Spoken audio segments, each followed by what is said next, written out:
யாரும் எதிர்பார்க்காத ஒரு கூட்டணி மிக விரைவில் வரப்போதுங்க.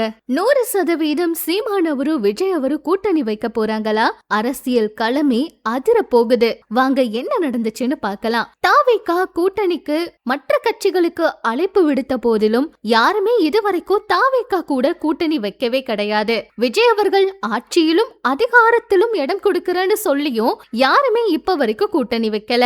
சீமான் அவர்களும் விஜய் அவர்களும் என்னதான் விமர்சிச்சு பேசி இருந்தாலுமே சமீபத்துல சீமான் அவர்கள் பேசும்போது இனி தம்பி கட்சியை விமர்சிக்க கூடாது, இனிமே தமிழக வெற்றி கழக தம்பிகளை எதிர்ப்பதோ விமர்சிப்பதோ கூடாது, நம்ம கேட்கிற கேள்விகளுக்கு அவங்க கிட்ட பதில் இல்ல, நம்ம கேள்விக்கு பதில் சொல்ல இன்னும் 15 வருஷம் ஆகும், அது வரைக்கும் நாம காத்திருக்க தேவையில்லை, நமக்கு நிறைய வேலை இருக்கு, இது அண்ணன் கட்சி அது தம்பி கட்சி, அது அவர் பாடு அவர் பாத்துக்கட்டும், நான் உங்களை சரியா வழி நடத்தலன்னு என் மேல எந்த ஒரு பழியும் வந்துடக்கூடாது அப்படின்னு சொல்லி இந்த ஒரு விஷயத்த சமீபத்துல அவரு பேசியிருக்காரு. இந்த நேரத்துல சீமான் அவர்கள் கூட விஜய் அவர்கள் தரப்பு பேச்சுவார்த்தையில ஈடுபட்டிருக்காங்க, கூட்டணிக்கு அவருக்கு அழைப்பு விடுத்திருக்காங்கன்னு ரகசிய தகவல்கள் பல வெளிவந்துட்டு தான் இருந்துச்சு. அதை பார்த்த சமயத்துல இது வதந்தியா இருக்க வாய்ப்பு இருக்குன்னு நினைச்சோம். ஆனா சீமான் அவர்களே இப்படி ஒரு விஷயத்த சொன்னதை பார்க்கும்போது கண்டிப்பா இவங்க 2 பேரும் கூட்டணி அமைப்பாங்களா அப்படிங்கிற கேள்வி இருக்கு.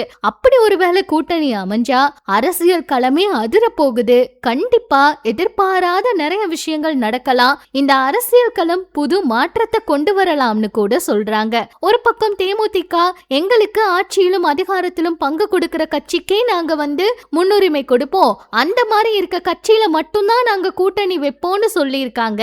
தாவேகா ஆட்சியிலும் அதிகாரத்திலும் பங்கு தர ரெடியா இருக்காங்க. அதனால தேமுதிகவும் தாவேகா கூட சேருவாங்களான்னு எதிர்பார்ப்பு இருக்கு. பொறுத்திருந்து பார்க்கலாம். இது பற்றி உங்களோட கருத்துக்களை சொல்லுங்க. இன்னும் இது போல அரசியல் தகவல்கள் எல்லாம் நீங்க தெரிஞ்சுக்க நம்ம சேனல் கூட இணைஞ்சிருங்க.